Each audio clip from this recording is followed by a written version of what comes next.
एक समय की बात है। एक राज्य में एड्रिक नाम का एक नेक और बहादुर राजा रहा करता था। राजा एड्रिक को डैनियल नाम का एक बेटा था। डैनियल धनुर्विद्या में कुशल था। शिकार करना तो उसे बहुत पसंद था। वो अक्सर अपने दोस्तों के साथ शिकार करने जंगल में जाता था। ऐसे ही एक दिन डैनियल अपने कुछ दोस्तों के साथ शिकार पर गया, लेकिन अचानक जोर की बारिश होने लगी, बादल गरजने लगे। इसीलिए डैनियल और उसके दोस्त बारिश से बचने के लिए अलग अलग दिशाओं में भागने लगे और इसी भागा दौड़ी में डैनियल अपने दोस्तों से अलग हो गया और धीरे धीरे अंधेरा हो जाता है और राजकुमार एक पेड़ के नीचे सो जाता है। अगले दिन सुबह चारों तरफ हरियाली छाई हुई थी। प्रकृति का ये सुंदर रूप देखकर डैनियल अब भूख प्यास भूल गया था। थोड़ी दूरी तय करने के बाद उसे एक घर दिखाई देती है। डैनियल उस घर के पास जाता है, पर अंदर उसे कोई नहीं दिखता। थोड़ा ढूंढने के बाद उसे घर के पीछे एक तालाब दिखाई देता है और उस तालाब के किनारे उसे एक सुंदर परी दिखाई देती है। परी इतनी सुंदर थी कि डैनियल उसकी खूबसूरती में खो गया। परी डैनियल को देखकर मुस्कुराई और वो बोली, आप कौन हैं? क्या आप किसी को ढूंढ रहे हैं? परी की मधुर आवाज सुनकर डैनियल को उससे प्रेम हो जाता है। जी हाँ, नहीं, मतलब मेरा नाम डैनियल है। मैं एक राजकुमार हूँ। मैं इस जंगल में शिकार करने अपने कुछ दोस्तों के साथ आया था। कल रात को तूफान की वजह से हम सब अलग हो गए थे। जंगल के उस पार इतना सुंदर बगीचा है, मुझे नहीं पता था। ये दृश्य देखकर मेरा मन तृप्त हो गया। ये तालाब का पानी मन को कितनी शांति प्रदान कर रहा है। क्या मैं आपके तालाब से थोड़ा पानी पी सकता हूँ? आप अंदर आइए। खाली पेट पानी नहीं पीना चाहिए। आपने कल रात से कुछ खाया नहीं होगा। मैं आपको खाना परोसती हूँ, फिर आप जी भरकर पानी पी लीजिएगा। परी डैनियल को खाना खिलाती है। डैनियल को खाना बहुत पसंद आता है। हर दिन महल का खाना खा खा कर डैनियल अब ऊब चुका था। वो परी से पूछता है, तुम परी होकर एक छोटे से घर में रहती हो, ऐसा क्यों? तुम्हारा नाम क्या है? क्या तुम घर में अकेले रहती हो? मेरा नाम फ्लोरा है। मैं अकेले ही रहती हूँ। मुझे मेरे रानी परी ने श्राप दिया है। मैंने तभी खाना बनाना सीखा। क्या आपको खाना पसंद आया? तुम्हारे हाथ का खाना मुझे बहुत पसंद आया। मैं आज रात यहीं रुकना चाहूँगा, अगर तुम अनुमति दो तो। आप राजकुमार हैं। अगर आप मेरे इस छोटे से घर में रहें, तो मुझे खुशी ही होगी। फ्लोरा ने उस रात दोनों के लिए खाना बनाया और दोनों ने उसे बड़े आराम से खाया। अगली सुबह डैनियल फ्लोरा से पूछता है, आखिर तुम्हें रानी परी ने श्राप क्यों दिया? 2 महीने पहले की बात है। मैं मेरे दोस्तों के साथ बगीचे में खेल रही थी। उसी समय वहाँ रानी परी आई। मैं उन्हें पहचानती नहीं थी। मुझे लगा कोई हमारे बगीचे में चोरी छिपे घुस आया है, इसीलिए मैंने उनसे बड़े क्रूर तरीके से बात की।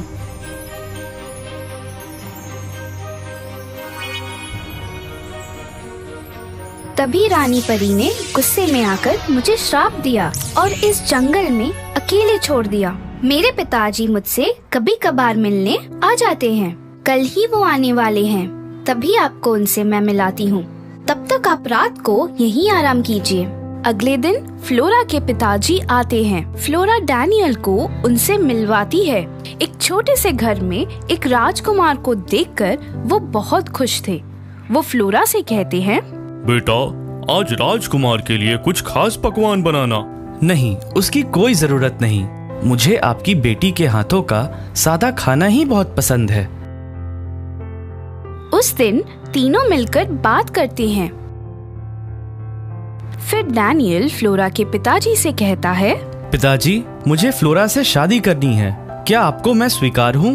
फ्लोरा के पिताजी कुछ पल के लिए शांत हो जाते हैं और वो कहते हैं, आप राजकुमार और हम परी साम्राज्य के, तुम्हारे पिताजी इस बात के लिए कभी राजी नहीं होंगे। आप उसकी चिंता मत कीजिए। मैंने अपना मन बना लिया है। मैं फ्लोरा से ही शादी करूंगा। थोड़ी देर बाद फ्लोरा के पिताजी ने उसे ये बात बताई कि फ्लोरा भी डैनियल से प्रेम करने लगी थी। तभी डैनियल वहाँ आता है।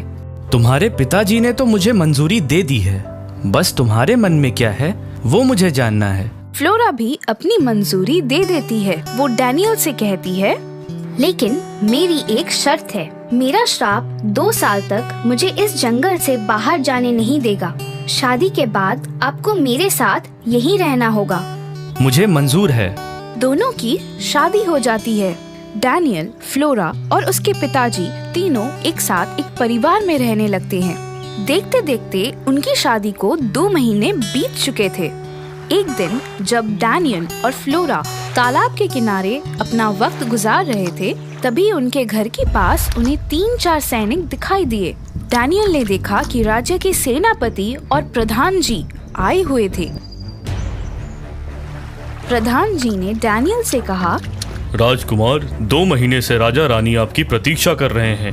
रानी की तबीयत खराब होती जा रही है। इस वजह से महाराज का ध्यान राज्य के कारोबार में नहीं लगता। इसलिए आपको जल्द से जल्द अपने राज्य के लिए वापस चलना होगा। आप पिताजी से कह दें कि मैंने फ्लोरा से शादी कर लिया है और मैं उसके साथ यहीं रहूंगा। आप राज्य वापस जाएं और मेरा ये समाचार उन तक पहुंचाएं। प्रधान जी के बार बार विनती करने पर भी डैनियल उनके साथ राज्य वापस जाने को तैयार नहीं हुआ, पर अपनी माँ की खबर सुनकर वो उनके साथ अपने राज्य लौटने को मान जाता है। फ्लोरा श्राप के कारण डैनियल के साथ उनके राज्य नहीं जा सकती थी, इसीलिए डैनियल ने अपनी हाथ की अंगूठी निकालकर फ्लोरा को अपनी निशानी के तौर पर दे दी और राजकुमार अपने राज्य के लिए निकल पड़ा। 2 महीने बाद राजकुमार के लौटने की वजह से सारी प्रजा खुश थी। पूरे राज्य में त्योहार जैसा माहौल था। राजा रानी को अपने बेटे पे भरोसा था। डैनियल अपने माता पिता की अनुमति के बिना कभी शादी नहीं करेगा। जब डैनियल ने उन्हें फ्लोरा के बारे में बताया तो उन्हें इस बात पर विश्वास ही नहीं हुआ। उन्हें ये रिश्ता मंजूर नहीं था क्योंकि डैनियल ने एक परी से शादी की थी। कुछ महीने बाद राजा और रानी के आग्रह से डैनियल की शादी करा दी जाती है। अपनी माँ की जिद के कारण इस रिश्ते को मंजूर कर लेता है। उसे फ्लोरा की चिंता सताई जा रही थी। दूसरी ओर जंगल में फ्लोरा ने एक बेटे को जन्म दिया। उसने उसका नाम विक्टर रखा। विक्टर अपने पिता डैनियल जैसा ही बलवान और शूर था। एक दिन राज दरबार में राजा डैनियल को बुलाते हैं। बेटा, अब तुम्हें राज्य का कारोबार संभालना होगा। मैं और तुम्हारी माँ अब बूढ़े हो चुके हैं। राज्य के कारोबार में डैनियल बहुत मग्न हो चुका था। उसे फ्लोरा से मिलने की काफी इच्छा हो रही थी, लेकिन वो कभी राज कारोबार से वक्त निकाल नहीं पाया। मन ही मन डैनियल सोचते रहता और ऐसे ही कुछ साल बीत जाते हैं। एक दिन राज्य का एक सैनिक डैनियल के पास आता है।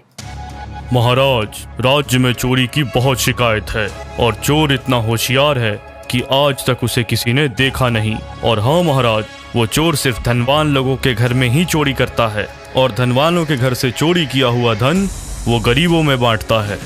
आज तक उसे कोई नहीं पकड़ पाया महाराज। प्रधान जी, एक काम करें, कल राज्य में जश्न का आयोजन करिए और सारी प्रजा को आमंत्रित करें। एक कमरे में कीमती जेवरों की प्रदर्शनी लगाइए। कमरे के आसपास कड़ा पहरा लगाएं और जैसे ही चोर वहां आए उसे बंदी बना लो और मेरे सामने पेश करो। डैनियल के हुक्म पर राज्य में त्योहार का आयोजन किया जाता है। सारी प्रजा वहां उपस्थित होती है। विक्टर भी आता है। वो अपने थैले में सांप लेके आया हुआ था। उसने वो सांप निकालकर एक टेबल पर रख दिया। प्रजा सांप को देखकर यहाँ वहाँ दौड़ने लगी, जिससे सब जगह लोगों की भगदड़ सी मच गई।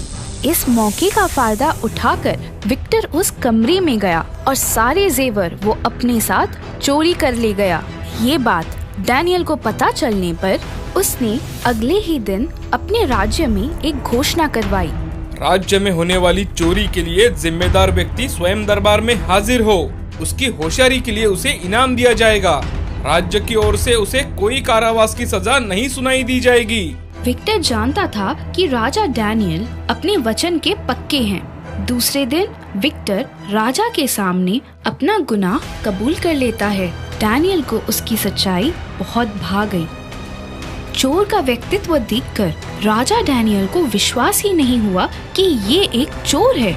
वो उससे कहता है, तुम चोर होकर भी चुराया हुआ धन खुद इस्तेमाल न करते हुए गरीबों में बांट देते हो।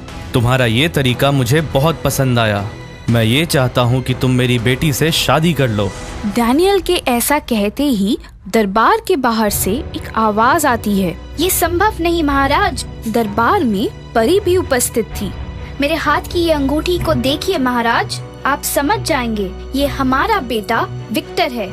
तुम जंगल से बाहर कैसे आई और तुम्हारा श्राप? मैं उस श्राप से मुक्त हो चुकी हूँ।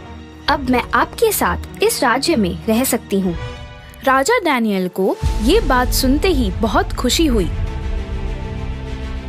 उन्होंने भरी सभा के सामने फ्लोरा से माफी मांगी और वो अपनी प्रजा के सामने फ्लोरा को बड़ी रानी के रूप में स्वीकार किया और विक्टर को राज सिंहासन पर बिठाया गया और सारी प्रजा ने अपने नए राजकुमार और बड़ी रानी को मान सम्मान दिया।